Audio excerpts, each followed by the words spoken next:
Whether you are driving, walking the dog, or taking out the trash, it seems like someone is always out for a jog or a run. It's not just a trend, but a way for people to get in shape. That's the case for Benita Ferguson. I felt a lot better. My clothes look good on me. That made me feel good. Um, but just to being able, I'm over 50, and just to being able to say that I could jog 3 miles was a record for me. She began running after her doctor recommended weight loss due to health complications. But after recent surgery, she had to cut back to walking. If you're not used to doing it, you really have to talk yourself into it sometimes. I know it was mornings, my alarm clock would go off, and I would say, oh, I really need to do this, but I don't want to do this. A study by Iowa State University concluded that an hour of running on a regular basis can add 3 more years to your life. Dr. Russell Pate is not only a professor and researcher at USC who focuses on physical activity, but also a regular runner.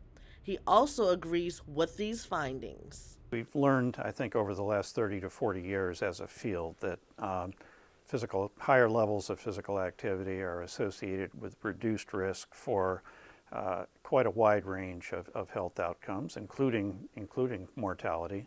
Dr. Pate thinks the easiest way for someone to get active is very simple. People often ask, what's the best form of physical activity? And I always give the same answer to that question, which is it's the one that you will do on a regular basis.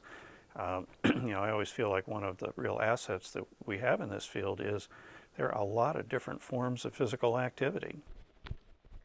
There are many key factors that play an important role in determining a person's physical fitness. Some of these factors include a person's upbringing and whether or not it promoted physical activity, the exercise habits of those around them, as well as their access to safe environments where they can freely exercise. And I'm not just doing this for me. I have a family, I have grandchildren, I have a great-grandchild, I have others that I'm living for. So my main priority is to take the best care of me. No matter if she has to walk or run, she says that there is one thing that she always tries to remember. Realize that nobody can do you like you could do you, because you could be the best you, and don't try to be nobody else. As far as exercising, don't try to reach anybody else's goal, reach your own goals. And for Benita Ferguson, that goal is to live a long and healthy life. Carolina News, Jessica Jose.